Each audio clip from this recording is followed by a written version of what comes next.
All right, let's get started. Thanks everyone for joining. You all already know who I am. I'm Melissa Sherwood. I am the Perkins Grant Manager. Most of you talk with me at least weekly. So today's training is one of 3 trainings that are going to occur throughout the month of March. And these are in follow-up to the Chinbro Directors Training from previous last August. Just getting more into the details of some topics. So today I will be reviewing grants. So we'll touch on a few different topics. I've got a PowerPoint to share with you all. We'll make the recording of this training available after it's finished up, and we'll also share out the slides. So don't worry about taking a ton of notes or screenshots. We'll share everything afterwards, and of course I'm always happy to provide one-on-one support to walk through the grant system. So see what else. Since it's a small crowd, I see Gloria joined. Hi Gloria. Since it's a small crowd, feel free to jump in if you have questions that come up right away. We'll kind of go through material pretty quickly, so just as it comes up, just jump right in. Okay, I'll just share my screen.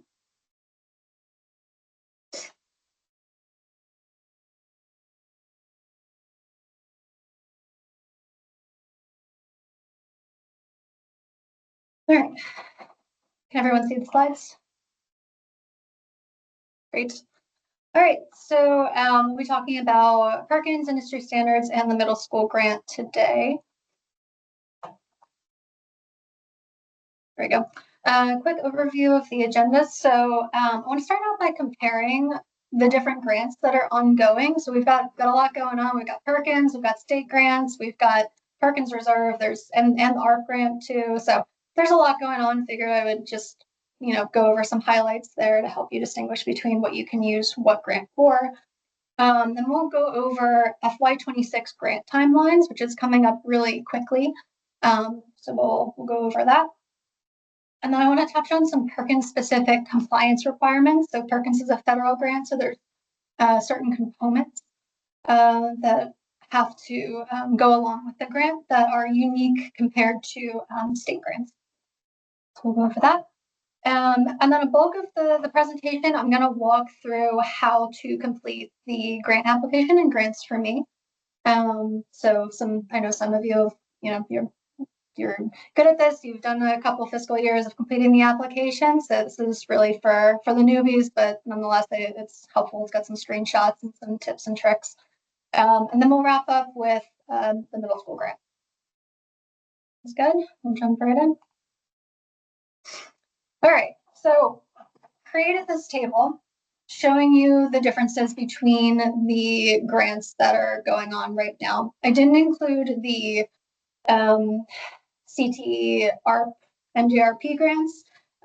Those are typically, they're not reoccurring grants, right? They're not annual, they're kind of one-off. So those of you who have the ARP infrastructure, that's pretty much wrapped up at this point, and the ARP equipment grant we'll just reserve as a separate topic. You all know it's for equipment only. You can't make adjustments anyway. It's pretty much done. You're just spending your funds.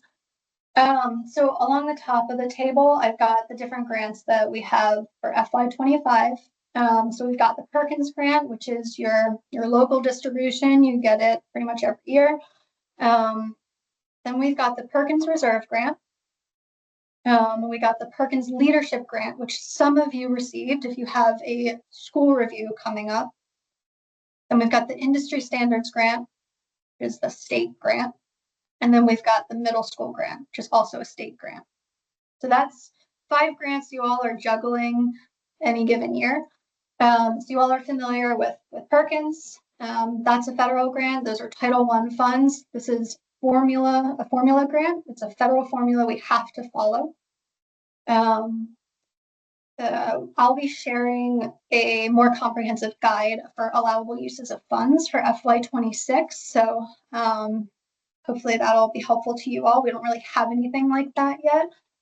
Really have some case studies, best practices, and support of where you can find information. So that'll come out, but let's see, and you all and your business managers likely know that there are compliance requirements for federal grants, and there's the Code of Federal Regulations. This is the CFR Uniform Grant Guidance. This is something that I would say your business managers probably are more familiar with, but it's got a ton of information on how you're supposed to track grants, how things are supposed to be, if you've got a piece of equipment, how that's supposed to be tracked, following certain grant timelines. So it's got a lot of information in there. I would not recommend going in and reading it. It's a really long, it's a lot of heavy language in there. But it's my job to help you all interpret it. And make sure you're not led astray in that language. So CFR compliance is really up to me, and it's up to you all and your business managers to keep up to date with what I tell you and any helpful trainings that the Maine DOE Federal Programs Group puts on. So that's Perkins. Now the Perkins Reserve Grant, which you all got this year, everyone got the same amount.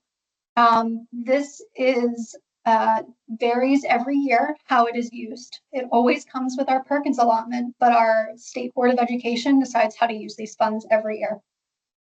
So this year it was used for equipment only and was put back into the local formula. It has been used to start up exploratory CTE programs in the past. There's really a wide variety of things it can be used for. So that's decided annually by the State Board.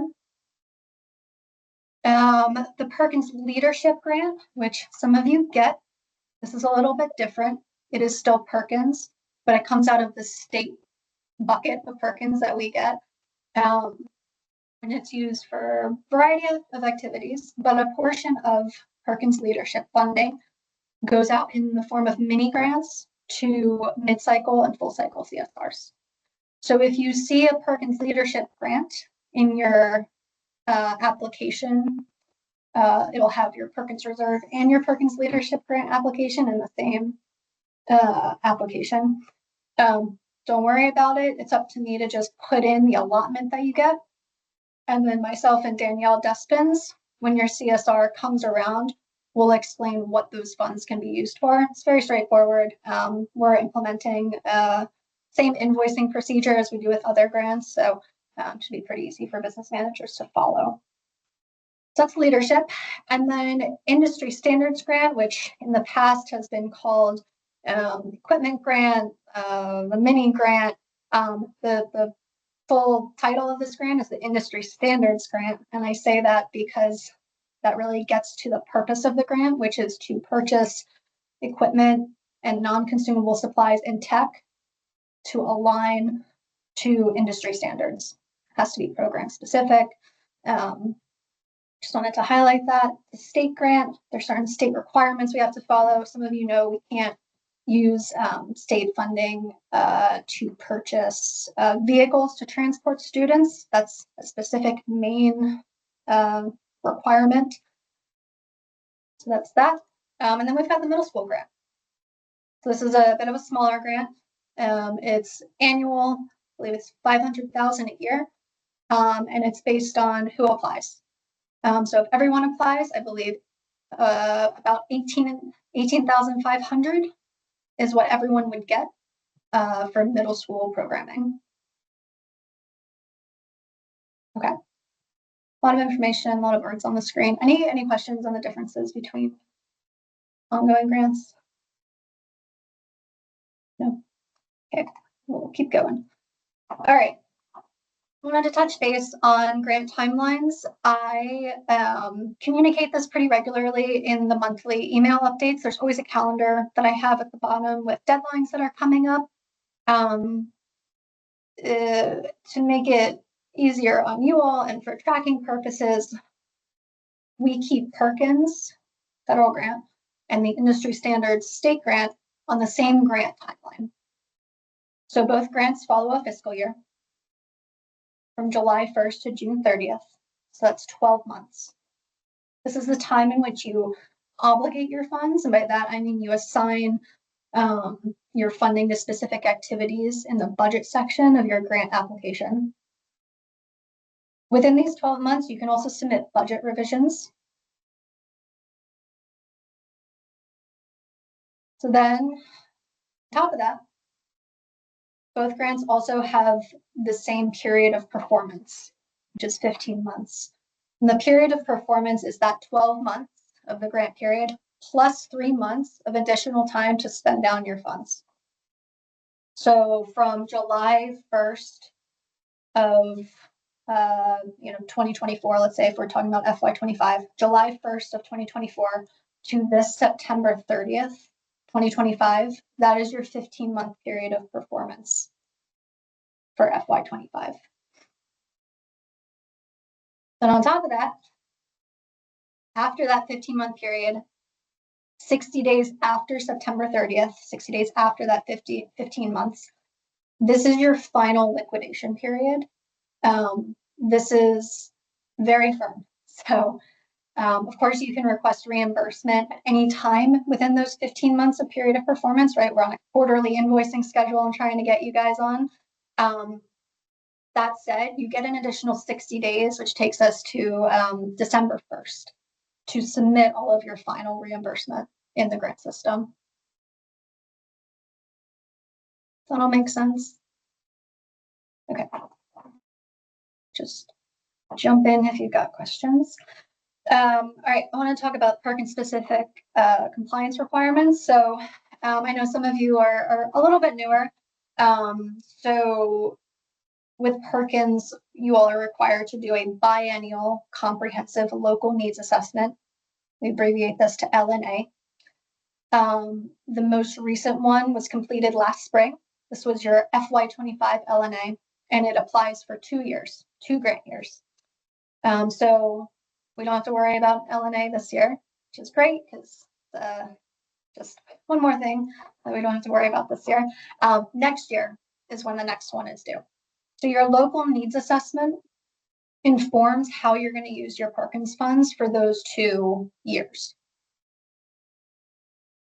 I'm not going to talk too much about this. We'll do a more in-depth local needs assessment training next year when the next one is due.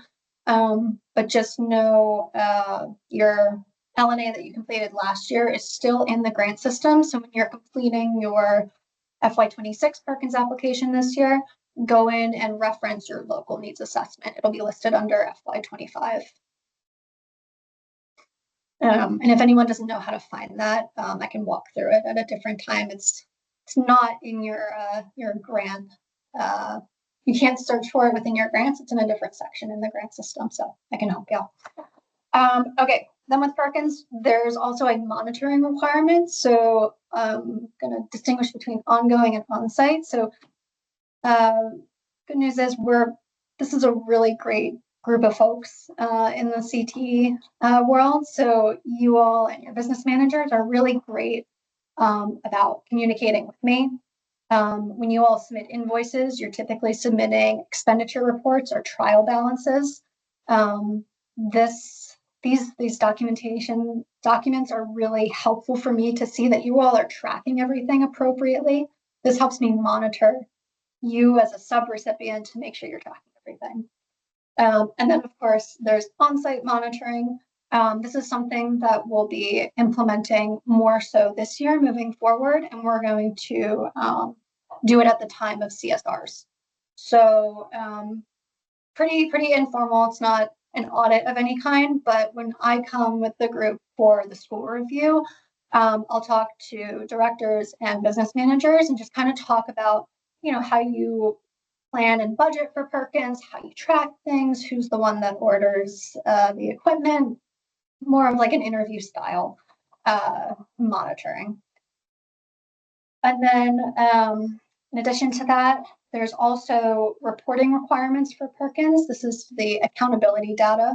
I'm not going to get too deep into this. Sean on the team is going to talk about this at the next training, which I believe is next week. So I'll stop there. On accountability data, leave it for him. And then lastly, you all know, want to keep on a timely schedule with quarterly invoice submissions. And this is DOE policy now to at minimum submit quarterly. Okay. I'm going to jump into how to complete the application in the grant system. So you all are pretty familiar with the grant system. So for FY26, it's not open yet. I should say we have not gotten our allotment yet from the feds.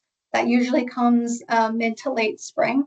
Once we get those allotments, I notify all of you, and then I upload those allotments to the grant system and formally open the application to you all. So you'll get a notification from me when that's ready. When it is, it'll be under your funding applications module. You'll select 2026 as the fiscal year, and then it'll pop up as your Perkins application. When you click that application, it brings you directly to the sections page of your application, which is on the right. It's a little small text, but you all know what that looks like. Quick note on navigating applications. I think you all are in there enough, but just in case, don't use your browser back and forth. It'll break where you're at when you're trying to navigate. So always either use the save and go to button to select what subsection you want to go to, or just navigate directly from the sections page. I tend to always go back to the sections page so I can see everything and click into those sections.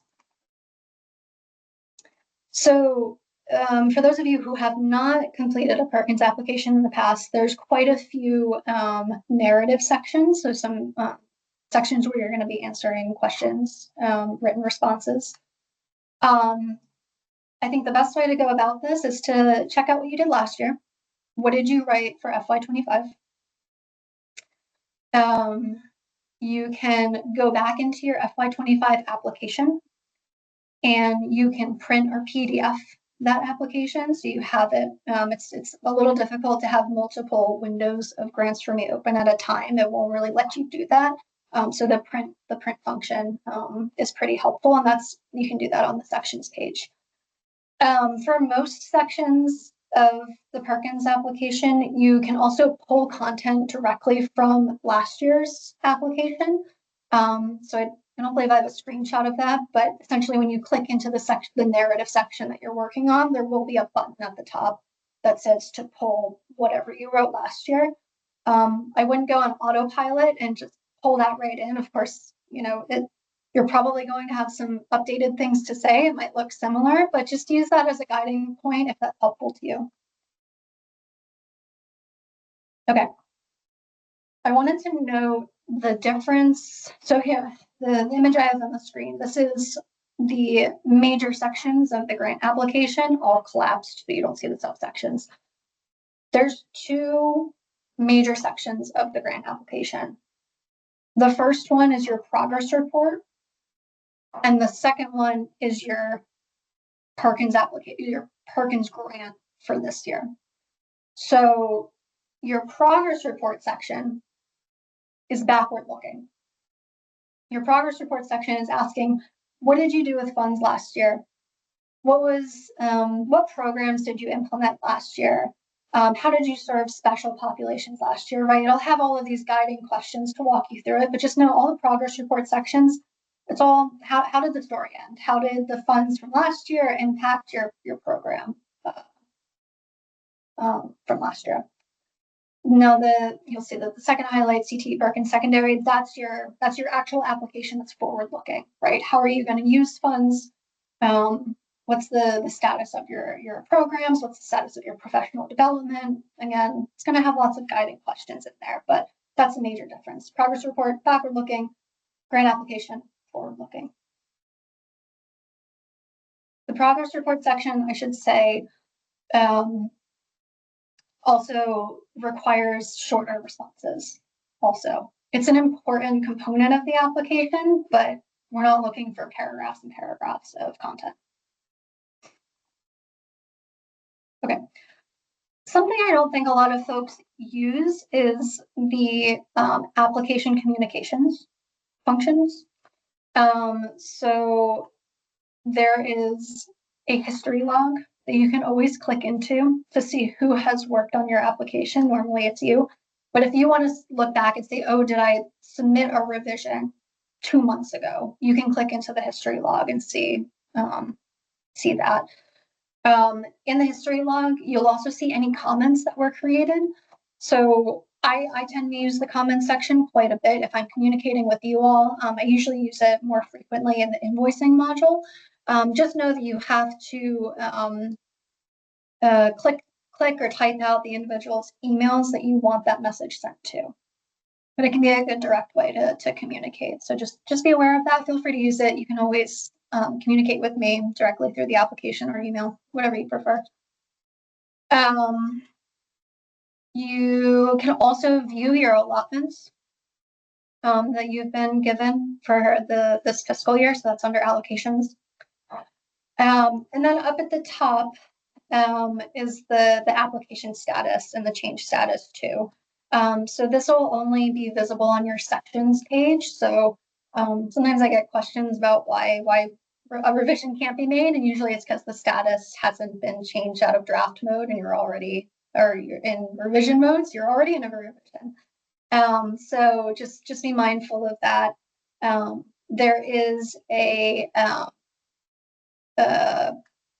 number of individuals that need to click through the change status too when you're submitting your application. Same goes for your final expenditure reports. This is going to be CTE director, and then it'll go to your fiscal representative, which will be your business manager, and then it'll get kicked to your authorized representative, which is usually the superintendent, but if you are a region, it'll probably be the director. So just be aware of that. When you're making a revision, it's just the director that needs to change the status. And we have this in place just, again, to have those checkpoints. It's part of that ongoing monitoring, right? Who has eyes on the application and the grant. Okay. Moving on to, I'm going to do some quick reviews of specific sections. I'm not going to go over all of the sections, but maybe some like trouble sections that I think would be helpful to go over. So one section is the administration plan. I think there's been some confusion about this section in the past. Previously, this was where your MACD dues went, right? Normally people will write, we will use, 3.5%, which I want you to disregard that percentage. We'll use 3.5% towards our MACD dues. I want to say the administration plan section, it's actually more encompassing beyond MACD. So under Perkins, as a federal, under like the guidelines, right? Up to 5% of your Perkins allotment can be used towards administration of the grant. And by that, I mean it's not restricted to MACD. You can use 5% of your Perkins funds towards a proportional salary to an administrative assistant helping with Perkins. You can use that 5% to contract out a consultant to help with your local needs assessment. You can use it for stakeholder meeting materials. You can even use it for office, and I'll say this, you can use it for office supplies as long as it is directly tied to the grant. So say, in the business office, they want a new printer. Great, is that printer only going to be used for Perkins? If so, sure, use Perkins to fund it. That's likely not the case. Probably lots of grants and individuals are going to be using that printer. So I'll say, do this proportionately, right? Administrative people who are doing admin services or materials usually cover more than just one grant. So just keep that in mind. So this is maximum 5% of your allotment. And historically, we would say your MACD dues could be included in this because MACD helps or provides some support, professional development to help you with your administration of Perkins, right? What are, however they help you, right? You could use your 5% towards MACD. That said, MACD provides more than just helping you administer your grant, right? They provide support and professional development and events and more than that. So, and I do know that folks will use Perkins funds beyond 5% to go to MACD events, right? Or to the conclave. And that's okay. That's considered professional development. So I'll wrap it up by saying, feel free to continue to include your MACD dues as part of your administration plan, but just know that there's other things you can use that 5% for. I want to say also, so this is a little different from previous years, but and I'll put this out as the grant opens as well. In this section this year, I'd like to see how for this fiscal year specifically, how you'd like to break down the obligation of your grant funds, right? So I think it might be helpful for you all too, if you have a big push to focus on professional development for your instructors, okay, how much of your funds do you want to actually use towards professional development? What's realistic? How much do you want to spend on equipment? So I think just having something really high level, again, just approximate breakdown might be a good way to guide how you start obligating your funds, because once you get in the budget details, there's a lot of entries that go in there, and it can I would assume lose track pretty quickly of how things pile up. So just might be helpful to you all, and it would be helpful for me as well, just to get a sense of what you all are using or what you all want to use your Perkins funds on.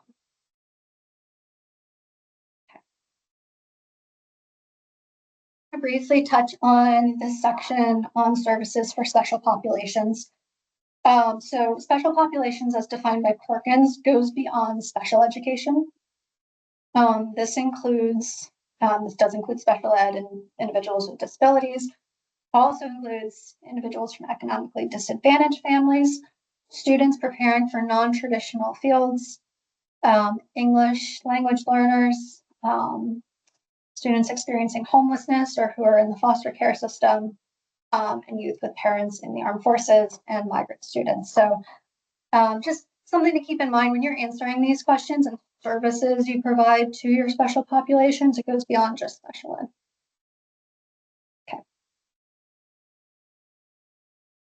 Okay. Section on stakeholder engagement and collaboration. So we know you all have your program specific packs.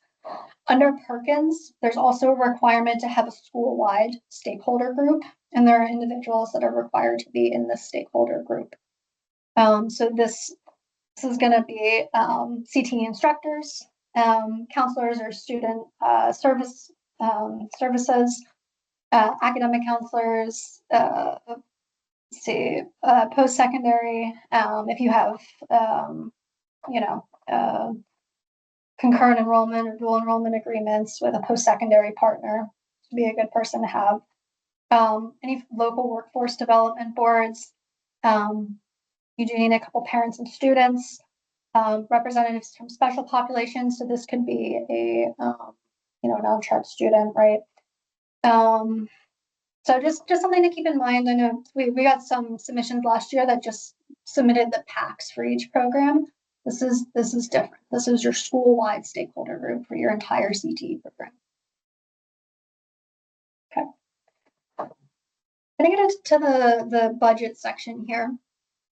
So your budget section of your application is how you obligate your funds, right? You're assigning a certain amount of your funds to specific activities. All of your funded activities have to align with your local needs assessment, right? Your local needs assessment needs to be a guiding document of where your Perkins funds need to go, right? So just something to keep in mind.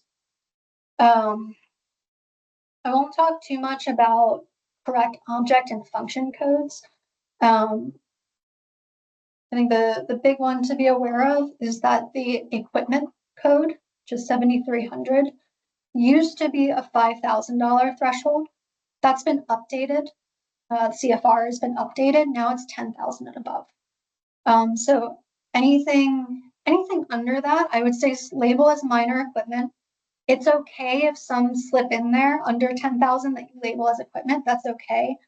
The threshold is there because absolutely anything over 10,000 has to be labeled as equipment.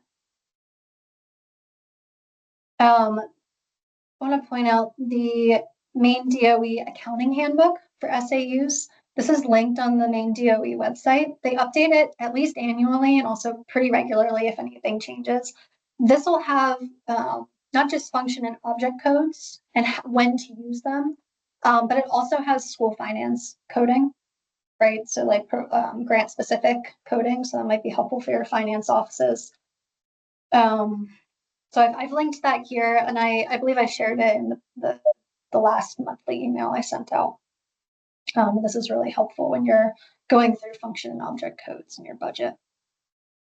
Let's see.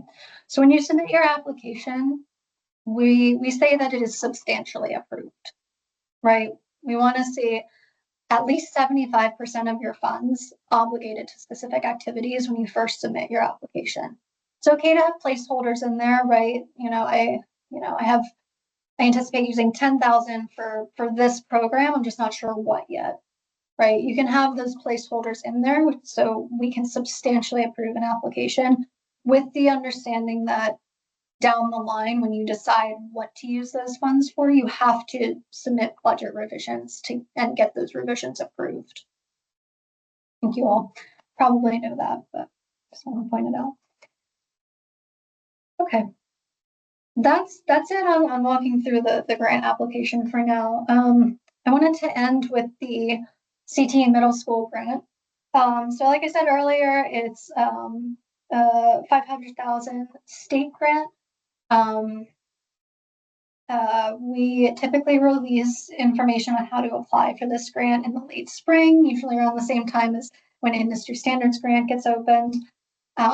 You'll see that the middle school grant will pop up in your state funds application page. So if you receive middle school funding, it'll be a grant underneath your industry standards grant in the state application.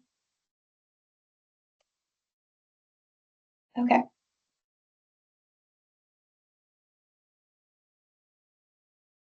That is all I have. I guess any questions on what I talked about, or we can also use remaining time to discuss any one-off questions that you have if they're unrelated to how to complete the application. But yeah, I'll open it up to the floor.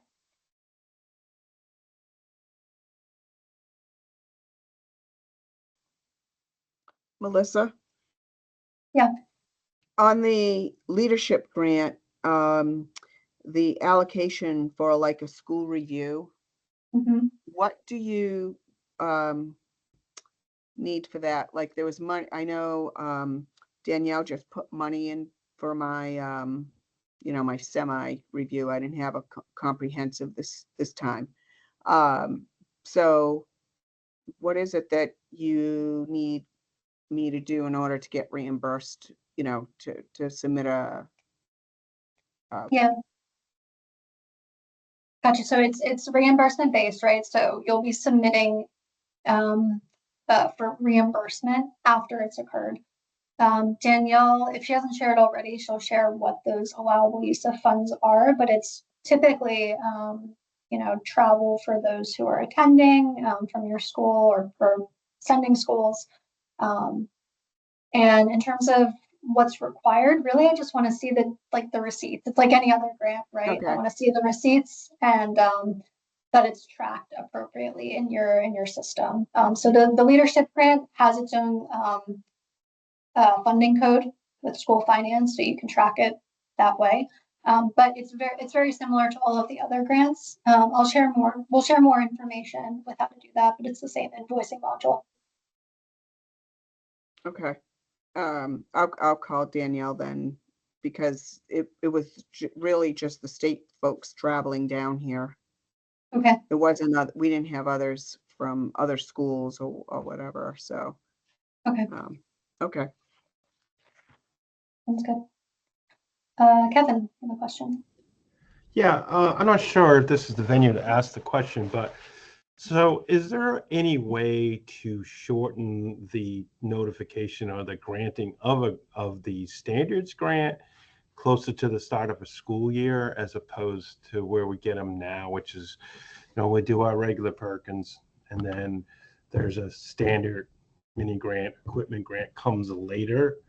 And just strictly from a planning and projecting perspective, if we could have that access to that earlier, in the spring before or earlier in the summer, I don't know if that's possible, but it would at least, from my perspective, allow us to do a little bit more strategic planning and balancing between those two grants.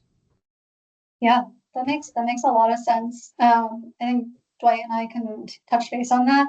I will say this previous year we were working on that formula, so it did take a little bit longer to get out. Yeah. I don't anticipate that happening this year. So as soon as we are able to, we will open it up. And if we can line it up with Perkins or around that time, I think we will definitely do that. That'd be great. Yeah. Thanks for noting that. Thank you. Sure. Anything else? No? Okay. Well, thanks everyone for showing up, and it's good to see you all over Teams.